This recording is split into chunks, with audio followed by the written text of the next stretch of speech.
Okay, good morning. What should we talk about today? All right, so my writing process. Yes, I did write, and I am in my writing process now. And I realized just now that writing stresses me out.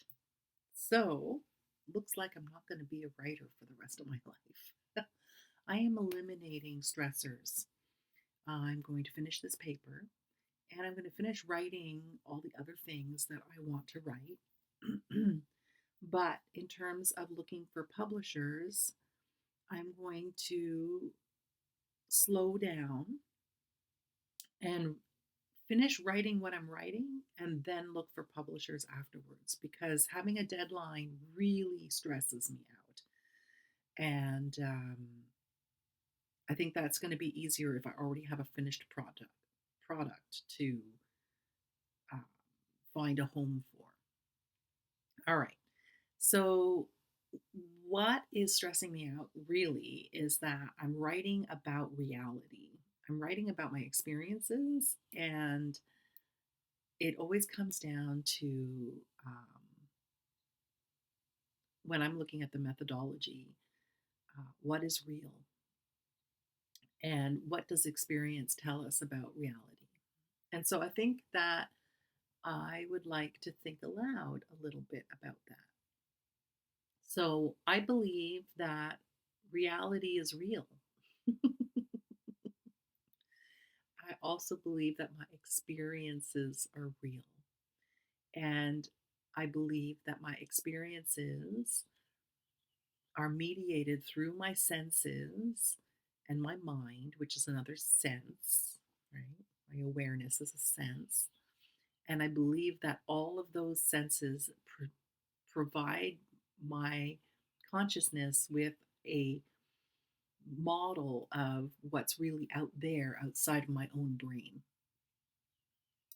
And that model is limited because my senses are limited.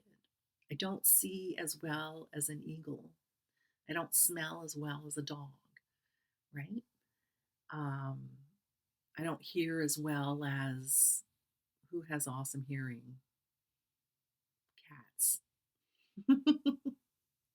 right? So if you look at any other mammal, their senses are able to capture more of the spectrum of vibration out there that um, and that suits them just fine, right? They have their experience of reality, and I have my experience with of reality, and our experiences agree with one another. So all of these philosophers who are like, "Oh, I can't be sure of anything that's outside of my own mind," and maybe there is no reality out there at all, and maybe there is no such thing as or I will never know reality. And what else do they say? There is no reality. I reject that. I will never know reality. I accept that. I'm like, okay, sure. Like I don't have X-ray vision. I don't have echolocation. I don't have like, there's like a ton of senses that I don't have that that actually measure stuff that's out there in the world that I'm completely unaware of, right? So, yeah, there are aspects of reality that I'm never going to know about unless I watch the other animals that have those senses and see what they react to, what their experience is like, as far as I can tell. But I'm always going to be limited because I have a brain, and my brain is my mediator between my awareness and the world, right? And my brain is made out of the world. So there is no between. The material that makes up the rest of the world and the stones and the plants and the animals, it's all the same stuff, right? It's all the same stuff and it's all the same vibrations of atoms. There's mosquito, you know, and we're not that different. We each have different genetic codes, so the stuff is patterned differently, but it's not even patterned differently. It's just like knitting two different kinds of sweaters. It's still knitting, right? So everything that is alive and aware and sentient has a vision or a sense of what the real world is like, and every sense of what the real world is like is not complete.